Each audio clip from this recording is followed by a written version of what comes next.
Saya mengenal Nadiem sekitar 20 tahun lalu. Dulu sewaktu saya menjadi jubir presiden di istana dan dia menjadi staf panitia seminar di mana saya menjadi pembicara. Saya lihat dia benar-benar mulai dari bawah. Dia yang jemput saya di parkiran waktu itu dan saya suka bercanda dengan Nadiem. Dulu kamu yang bawain tas saya. Saya tidak banyak impresi mengenai Nadiem waktu itu. Yang saya ingat dia punya percaya diri, kompetensi dan ambisi yang tinggi. Jadi saya tidak heran ketika dia diterima di Harvard University. Dan beberapa tahun kemudian saya mendengar Nadiem mulai bisnis Gojek. Tadinya saya sangsi, ini bisnis apaan ya? Tapi saya sungguh takjub melihat Gojek sukses besar menjadi inovasi bisnis yang bisa memberikan pekerjaan pada jutaan orang dan membangun suatu ekosistem ekonomi kerakyatan. Saya sebenarnya agak was-was waktu Nadiem masuk pemerintah. Mengapa?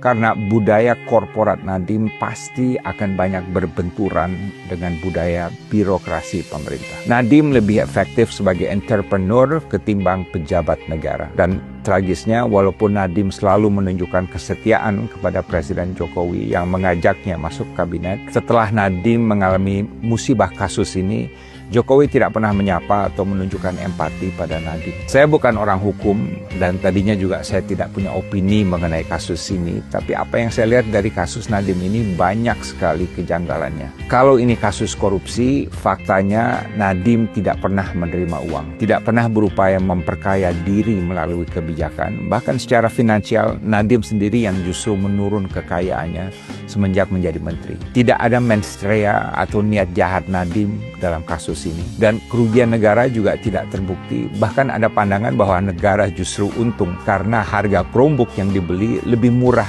dari harga pasar. Google sebagai pihak dalam kasus ini juga tidak pernah tersentuh oleh jaksa, sementara kesaksian Google yang menguntungkan posisi Nadiem juga tidak diperbolehkan dalam sidang. Asumsi konflik kepentingan Nadiem sebagai mantan petinggi Gojek juga tidak terbukti dan terkesan dicari-cari. Kalaupun ada aspek kebijakan pembelian Chromebook ini yang kurang optimal dan tidak memenuhi kondisi di lapangan, saya setuju pasti ada, tapi ini bukan korupsi. Dan silahkan tunjukkan apakah ada kebijakan pemerintah yang sempurna. Apakah MBG, pajak, bea cukai, pertanian, energi, dan lain sebagainya. Sehingga kesimpulan saya, kasus ini terkesan lemah, rapuh, dan dipaksakan. It should never be a legal case in the first place. Standar dan metode pembuktian yang diterapkan jaksa sangat rendah. Sama dengan kasus Tom Lembong, sama dengan kasus Ira Puspa, sama dengan kasus IBAM, yang tidak pernah menerima uang dan tidak setuju juga dengan penggunaan Chromebook, tapi sekarang dituntut 22 tahun tanpa dasar yang jelas. Motivasinya apa? Wallahu a'lam. Bagi saya, yang saya khawatirkan adalah kasus ini menimbulkan banyak pertanyaan publik yang mengusik dan berdampak jauh. Bagi yang bertalenta, mereka akan bertanya, buat apa bergabung dengan pemerintah kalau nanti akan dinadimkan? Nadiem aja yang begitu besar jasanya bagi ekonomi kerakyatan yang dulu dielu-elukan oleh semua orang dan rela mengorbankan posisinya di Gojek untuk bantu pemerintah, kini dibegitukan.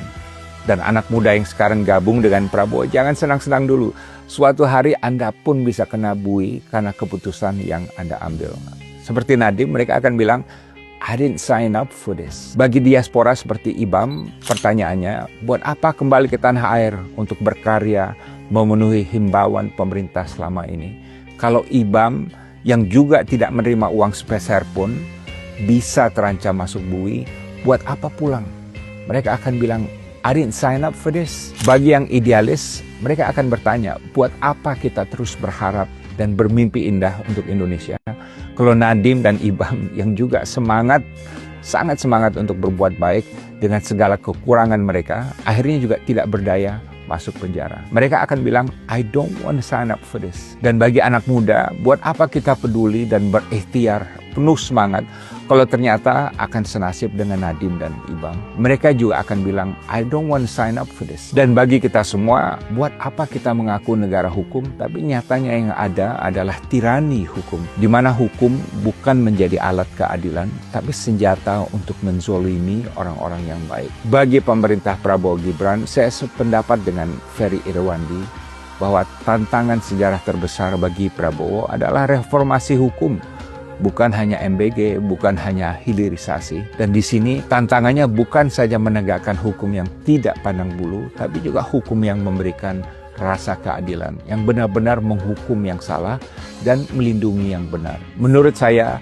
yang membentuk kepercayaan rakyat terhadap pemerintah bukan isu kemiskinan, walaupun itu penting, tapi rasa ketidakadilan. Kriminalisasi kebijakan yang telah banyak mengambil korban orang-orang baik dan bahkan orang-orang terbaik kita adalah kanker dalam dunia ekonomi dan dunia hukum yang merugikan bangsa dan negara dan bahkan suka dijadikan alat pemerasan oleh oknum.